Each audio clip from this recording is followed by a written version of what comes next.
In today's video, we have the latest rumors from around the NHL. Today, we're looking at the updates around Patrick Kane. Could it be this week that he signs a new NHL contract? We also have some rumors around the Carolina Hurricanes and the Vancouver Canucks. Plus, as well, in Ottawa, could we see a trade for a defenseman or a new coaching staff? Was tonight DJ Smith's last game behind the bench? We'll have to take a look at some possibilities there. We have lots of other updates around the NHL as well regarding several injury updates, including Jack Hughes and many more. All that coming up next. Well, welcome back to another video here at Top Shelf Hockey. As I mentioned, we have a variety of things to take a look at today. First, we have a few updates from around the league, around some injuries. We'll get into the latest rumors here in a few moments' time. First up, we had an injury update in Philadelphia. Not only is Carter Hart injured, but now they also have another goaltender, Felix Sandstrom's out with injury. He was sent down to the American Hockey League on a conditioning stint, but unfortunately has suffered an injury, so he's been recalled and placed on injured reserve. So that's another goaltending injury for the team, which obviously is not good. Cal Peterson was going to be on the roster in the NHL as well right now, so he's been recalled to play with Urson, so we'll see how they make out here in the short term. We have a couple of players as well in Buffalo they're going to have to make decisions on soon regarding their future, but Buffalo Sabres rookies Matthew Savoie and Zach Benson both are going to have decisions made on their futures. Benson will be delayed a little bit where he's injured. Savoie is ready to return from injury. Just completed a conditioning stint in the American Hockey League, put up 5 points in 5 games, but clearly he's still eligible to go to the juniors, whereas, he can't play in the American Hockey League full time. So it's either NHL or back to the Western Hockey League. Now, the Sabres, I believe I've heard rumblings and read rumblings that they would kind of like to keep him in the NHL, but of course he needs time to prove himself. So ultimately, Savoie is going to probably get a bit of an auditioning stint, I would think. He can play up to 9 games before his contract kicks in, and obviously they can slide it another year if he only plays 9 or less. So I would suspect Savoie will likely get a look here in the NHL for at least a short-term basis and see where they think he's at. Zach Benson's already played some games, so once his injury is healed and he's recovered, they'll have to make a determination. I think he still has a few games he can play before he has to be determined around his contract kicking in or not. So, but a couple of Sabres rookies that we'll have to watch and see what the future holds there. The Montreal Canadiens were getting a bit of help tonight as they had the season debut of Christian Dvorak. Of course, he was still recovering from off-season injury and surgery, so he was not able to start the season on time. A lot of people think that there's not probably a long, huge future for Dvorak in Montreal since he was acquired from Arizona. Of course, that was still during the Bergevin time as GM before he ended up being dismissed. Hasn't really been the greatest fit, but he's also been hurt a lot, so hard to say. I mean, clearly they have some of their own other homegrown talent there that's been working out well for the center spots. Monahan's been a nice revelation this year. Of course, Suzuki's pretty strong in the top 6 role. So, where does Dvorak fit? That's what we have to see here longer term, but it is widely suspected once he's had a chance to play a bit that he likely will become a trade piece later in the season. A lot of people thought there was a chance he might get traded in the offseason, but at the end of the day, a lot of that had to do with the fact that he was injured, and I think teams wanted to see him make a return to action, show what he can do before they make that move. So if he can play half decent here and kind of show that he's back to normal, I don't think they're going to get a huge return. I'll probably have to take a bit of a hit on what they paid to acquire him in the first place. But I do expect him to be a trade chip for Montreal later in the season. Now that he's back, of course, we saw the Devils fans kind of hold their breath last night watching Jack Hughes crash hard into the boards, and he did leave the game early, about halfway through the first period in last night's action, and did not return. So it was kind of a scary situation. You could certainly seen worse, but it still looked bad enough that where he didn't come back. And obviously the Devils are a good team. I'm sure as good as Jack is, that they would still be okay without him. But at the same time, they appeared to be a bit of a different team last night in his absence. Even his line mates, you could tell, weren't quite as effective without his services out there. So thankfully, according to Elliot Friedman on tonight's Saturday headline segment on Hockey Night in Canada, we don't have a definitive timeline for the Devils just yet. That may not come for another day or two, but it appears as though they've avoided the worst, which, likely would have meant surgery and several months off. So we don't know the exact timeline here. He is going to miss time. It just may not be as bad as originally feared. So that's good news for now, and we'll have to wait and see where things go. But we'll hopefully have another update on him here within the next day or two. A couple of rumors around the league. One's Patrick Kane. According to Elliotte Friedman, there's a decent possibility we might see a Patrick Kane contract signing this week. And if we don't get a contract signing at the very least, we're probably going to get a lot of reports about Patrick Kane meeting with teams and discussing said contract. So he's probably still a few weeks away from being fully ready to play. But I would imagine that within the next week or so would be when he wants to kind of narrow down who he's going to sign with, so that he can probably, get into their organization and get some practices in before he gets into game action, right? I mean, obviously he's been away from the league in a while, didn't go through training camp, still going through his own rehab and recovery here. So he's going to need some time with his new team to kind of practice and gel with them and get closer to being game ready. So we had heard before lots of different teams that are in the mix for Kane. Some may have to make a move to free up space. There are some that have been talking to him or reportedly interested at least that do have some space. We've heard rumblings about teams like Buffalo and Detroit.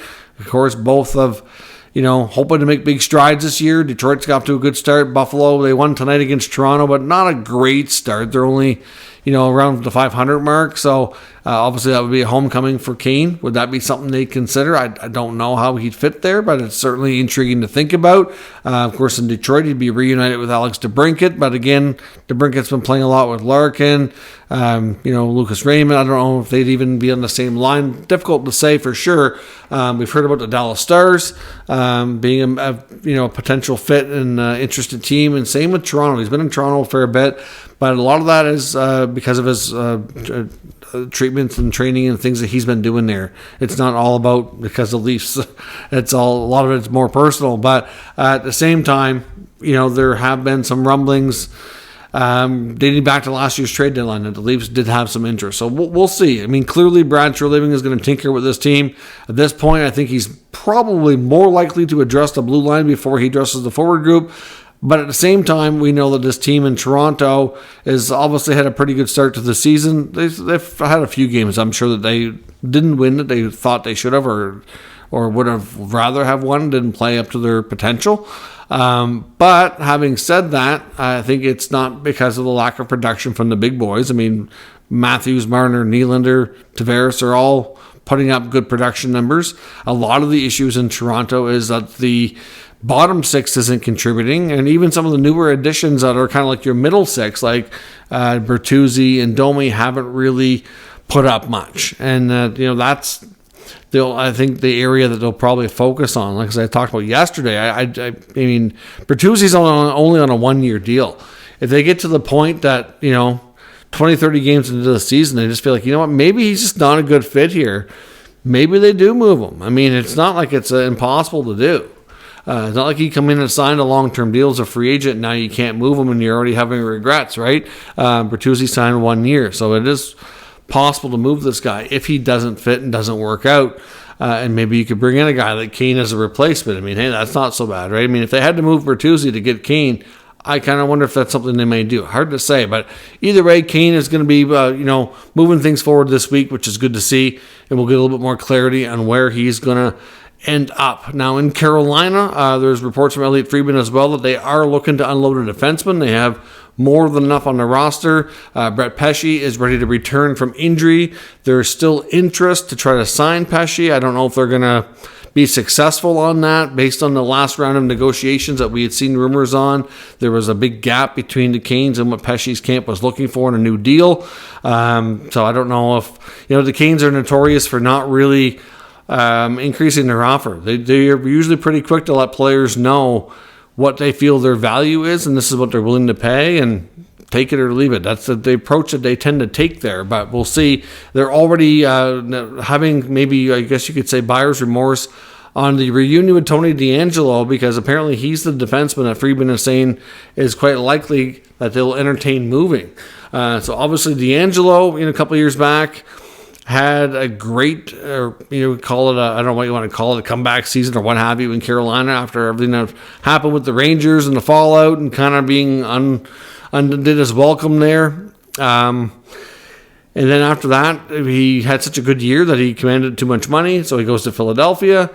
Things didn't, and that was a homecoming for him as well. But of course, between butting heads with Torts and just not getting it done there defensively, which he's never really been great defensively, so I'm not sure what they really expected from him. But at the end of the day, that didn't work out. He goes back to Carolina, and he's already on the trade block. So no guarantee that he's the guy that goes, but Friedman did mention that he's one of the names that's out there. So we'll see. Be interested to see what they do. Vancouver is still looking for some help as well. They're obviously playing well, but this is more of a help to reward the team for their strong start. And the area that they're looking to add on is the back end. The back end's actually been a lot better than I expected it to be. I mean, Quinn Hughes and Philip Hronik has been really good, but even their other depth defensemen that they've brought in as new additions in the offseason have actually been better than I expected them to be.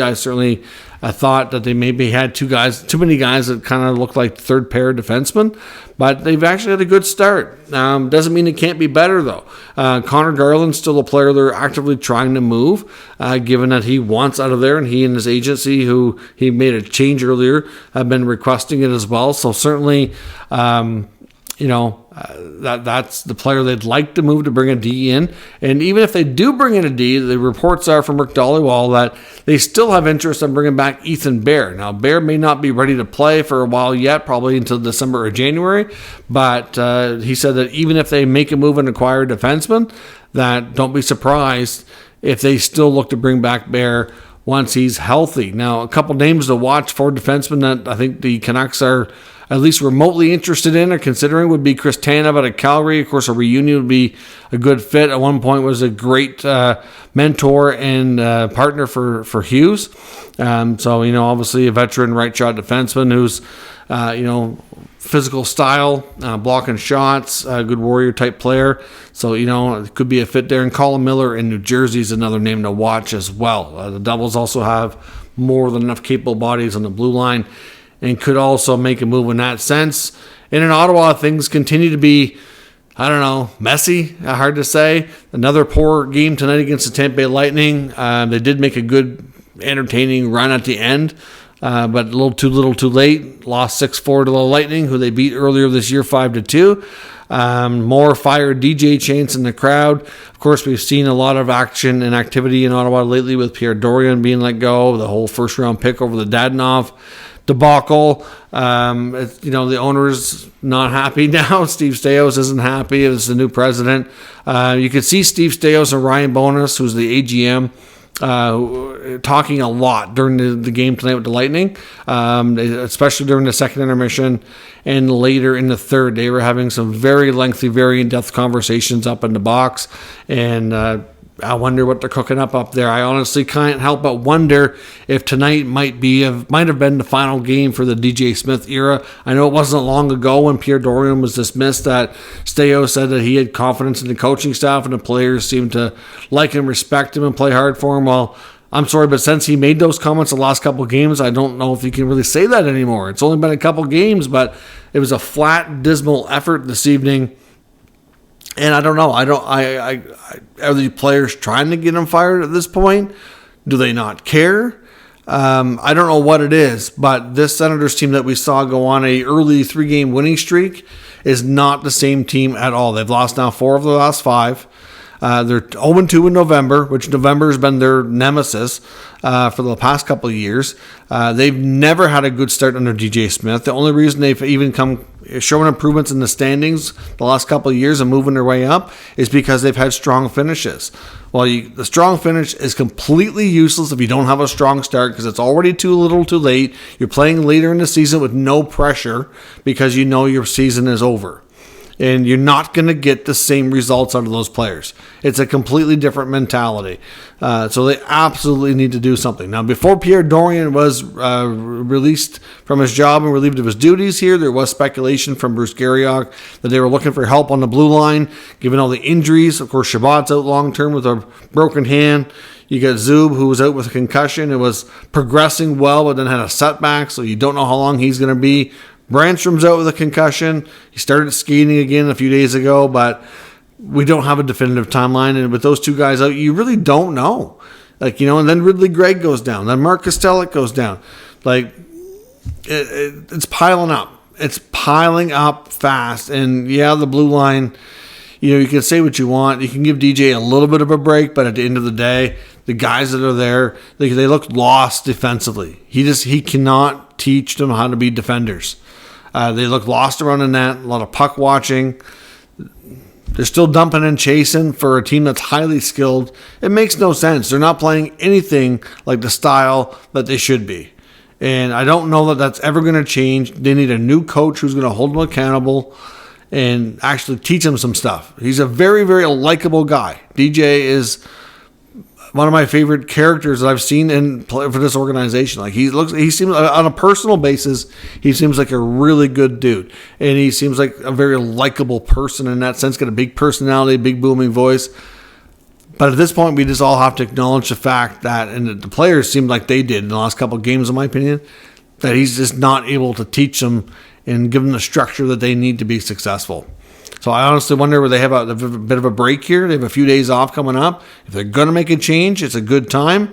I would not be shocked if tonight or tomorrow we hear of DJ's dismissal, and I wouldn't be shocked as well as if Staios and Bonus continue the speculation here about maybe looking for some help on the blue line because too many regulars are out.